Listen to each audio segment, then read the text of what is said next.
বাচ্চারা এই চকলেট গুলা খেয়ে অসুস্থ হয়ে যায়, আজকে আমি সবগুলো চকলেট ফেলে দিয়েছি, কাউকে খেতে দিব না। আরে অনেকগুলো চকলেট ফেলেছে একটা আঙ্কেল, এগুলো কুড়িয়ে নি। কিরে এই মেয়ে ছাড়েগুলা যা এখান থেকে, যা। হ্যাঁ আসছে চকলেট গুলা নিতে। কিরে এই লোকটা মেয়েটিকে বকতেছে কেন? আর ভুল করে কিন্তু ওই চকলেটের গায়ে হাত দিবে না, ঠিক আছে? ঠিক আছে আঙ্কেল, কিন্তু আমার তো খিদা লাগছে।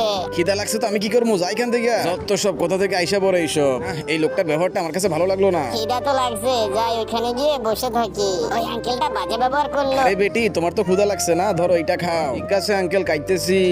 এই লোকটা কি করতেছে আবার? বন্ধুরা এরপর যা হয় তা দেখলে তুমি সত্যি সত্যি অবাক হয়ে যাবা। বন্ধুরা তোমাদের কাছে কোনটি সব থেকে বেশি দামি, মা বাবা নাকি টাকা? যদি তোমরা আমার মতো মা বাবাকে ভালোবাসো তাহলে অবশ্যই একটা লাইক আর চ্যানেলটা সাবস্ক্রাইব করে দিবা। যদি না করো তাহলে আমি ভেবে নিব তুমি টাকাকে ভালোবাসো। আর কমেন্টে আই লাভ ইউ মা বাবা লিখে যাও। ভাই আপনি ওকে চকলেট দেন নাই কিন্তু এখন জুস খাওয়াইতেছেন, কি ব্যাপার আপনার? আরে বেটা তুমি খাইতে থাকো। আরে ভাই ওই যে চকলেট গুলো আছে না, হ্যাঁ এর চলে গিয়েছিল ওগুলা একেবারে আচারের মতো হয়ে গিয়েছিল। তাহলে এই ব্যাপার, যদিও খাইতো তাহলে মরে যাইতো, সেজন্য খেতে দেই নাই। তুমি জুস খাও বেটা। আরে তুমি খাইতে থাকো, সমস্যা নাই। আচ্ছা ঠিক আছে ঘরে চলে যাও। ভালো মানুষের জন্য লাইক করে দাও।